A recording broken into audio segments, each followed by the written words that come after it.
Hi, everyone, and happy Sunday. Glad you all are gathered here. Sorry I can't be, but we'll see you. We'll see you next Sunday. When I began in ministry, I was told to make sure that I took my Sabbath day, make sure I was taking my day off each week. And I'm quite fortunate to have a wife that holds me to that, even when I think I still should be working, and I that there's things I need to get done. In fact, I'm actually recording this a little bit later than I usually do because I took yesterday to go hiking with a good friend of mine. And it really, really is important that no matter what profession we're in, no matter what priorities we have, that we do take time to take care of ourselves, because if we don't take care of ourselves, we're not going to be able to take care of others. Even Christ had times in which he would withdraw to himself and just spend time alone or talking to God.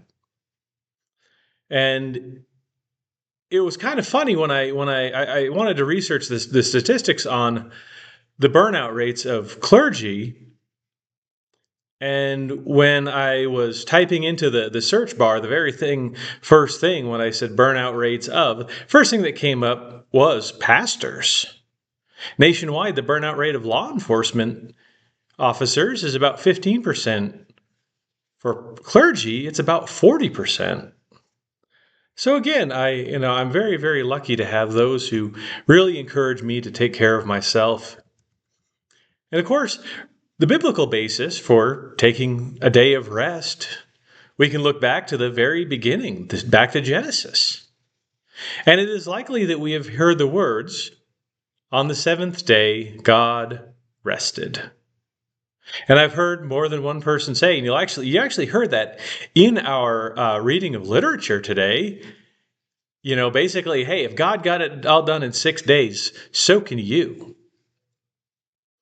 I don't think it's a very fair comparison. After all, he's God. Granted, he was building the entire world. The rest of us are trying to build just a small little part of it. But God did rest on the seventh day. And it's a good thing he did, because I'm really skeptical as to whether or not he's had a day of rest ever since. God is constantly working within our lives, comforting us, guiding us, ruling over us, and most importantly, he never ceases loving us. He never takes a break from loving us. So my question for you today is, what is God working on within you? What is he trying diligently to change within you? God's love knows no limits. And I'm pretty sure that his persistence is right up there with it. And that persistence is what we see in today's scripture and what we see in today's lesson. His endurance and his persistence. He just simply doesn't know when to quit. Quite oftentimes, when we're given a specific task, or we have a challenge in front of us where we feel like as if we're unqualified to complete it, maybe we're even afraid to undertake it. This is what we see when God comes to Moses. God tells Moses that he is to stand before Pharaoh, one of the most powerful men in the world. And the Moses is to demand the release of the Hebrews. To this, Moses says, "God, please, God, not me." And Moses tells God, "Look, I am no great orator. Why? Why would they even listen to me?" And God gets a little bit irritated. Yeah, understandable. He gets a little bit irritated with Moses, but he doesn't give up. He persists. He tries again. God tells Moses, "Okay, I'll tell you what, I'm going to send your brother Aaron with you. And I will tell him what is to be said, or will tell you what is to be said, and you will tell him, and he will speak for you." So God persisted when the very person that he chose refused. He persisted, and that persistence of God led to Moses obeying, and God's persistence led to breaking the will of Pharaoh and the freedom of the Hebrew people. In our New Testament reading, we hear of Jesus committing this heinous, terrible offense to the temple by healing a woman on the Sabbath day, on the day of rest. As he is preaching in the temple, a woman who had spent 18 long years hunched over in pain, she walks in and he sees her suffering. So Jesus called her over and says, "Woman, you are set free of your ailment." And as soon as he laid his hand upon her, she was cured and stood upright for the first time in so long.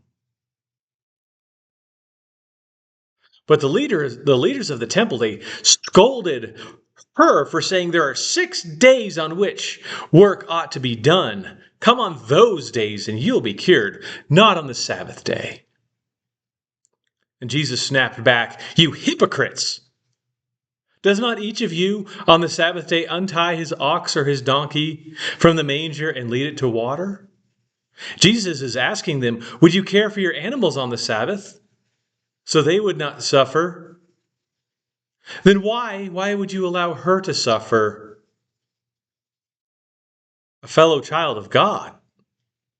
Even on the Sabbath, Jesus did the work, the very work that the Father had sent him to do. He didn't rest when he saw that she was in need.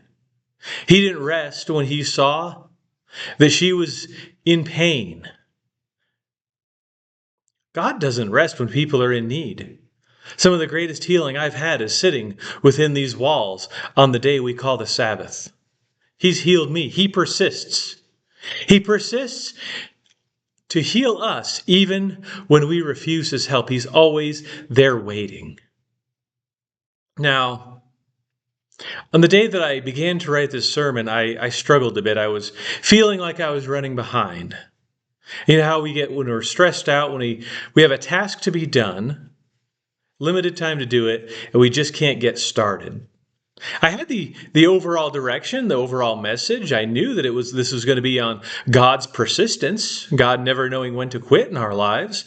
I just lacked the story to go with it. So I spent all day researching and finally praying. And I was told, I heard in my head the words,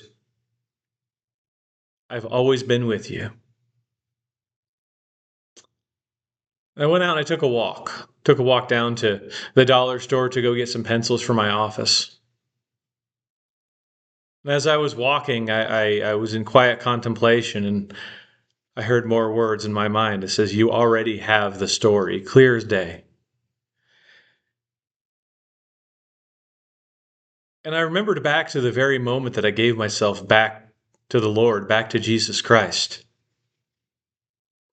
And I realized that it is a great story of persistence, one that several of you have heard, but I've shared with Pleasant Valley years ago, but I haven't shared with all of you yet.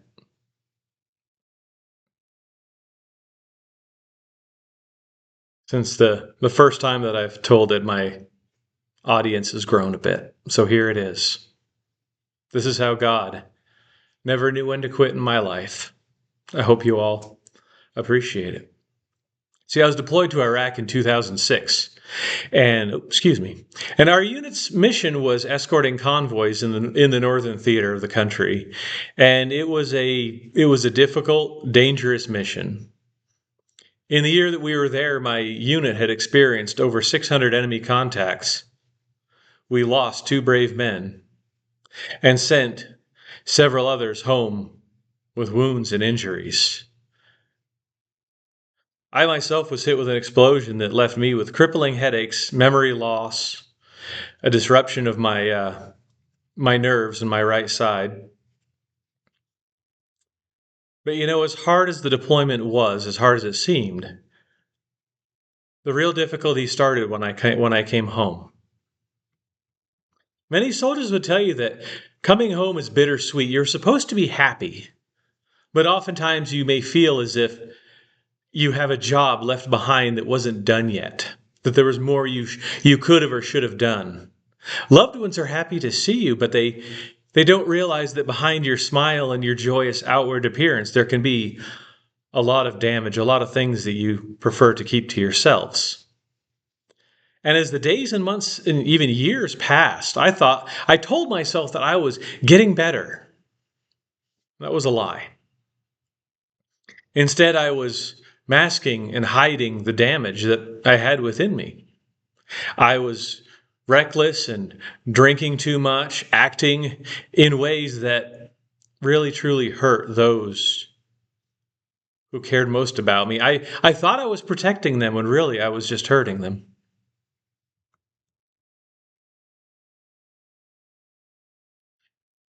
One evening, I was sitting in our family room down in the basement, and I looked up, and one of the posters that was hung on the wall was the very poster that my wife and our oldest daughter held up when I left. It said, "Our hero, Specialist McClellan." I didn't feel like a hero. The thought crossed my mind that I would rather have died a hero over there, over in Iraq, than to come home and feel like I was a disappointment, like I was letting everyone in my life down. And at that point, I was ready to be done. I was determined, in my mind, to finish the job the enemy had failed to accomplish. I lacked the courage to do so. A few days later, I was driving down a dirt road, and I finally began to pray. I had prayed every night when I was deployed. But since I had returned, I could simply never find the words. I could never bring myself to talk to the Lord. So I finally prayed, and I prayed for the courage to end my suffering once and for all, to end the shame I felt, to end the pain that I believed at that time I was putting my family through. Finally, I prayed. I asked God, I said, "God, why? Why couldn't I have just died as a hero in Iraq?" And God answered me. A song came on the radio. It's a wonderful song, "Three Wooden Crosses" by Randy Travis. I stopped the car and I listened to the message of the song. It was the message that the Lord had for me. I realized that if I hadn't made it home, my twins never would have been born. I realized how great a hole would have been left in the lives of my wife, my daughter, my mother and father, good friends and family. I realized that God still loved me, still had a plan for me, and was still in my life. I got out of the car and I looked up, and I remember the sky was so beautiful and blue. It was if the beauty and the splendor of the world had simply been restored. 3 days later, I walked back into the church. I hadn't been to church in 12 years, but there I was. And I felt as if I didn't deserve to be there. I felt dirty, damaged, broken. But I went in and I sat by myself. I sat down in the pew. And as I sat there in silence, this lady from the church, she came over and she sat beside me, and she didn't say a word. She simply took my hand in hers and sat with me.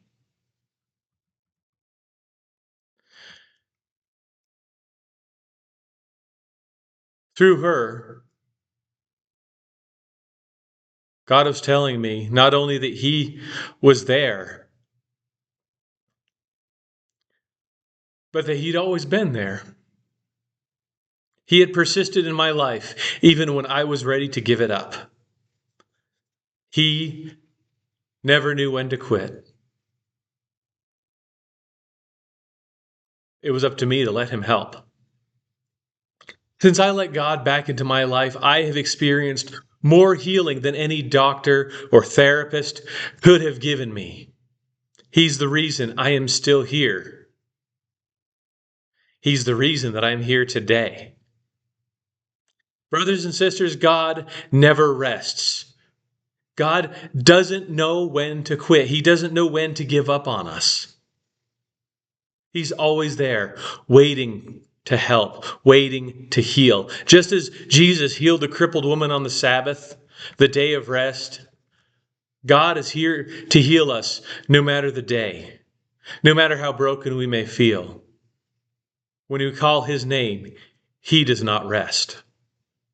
So again, I ask, what is God working on within you? What change is he trying to make within you?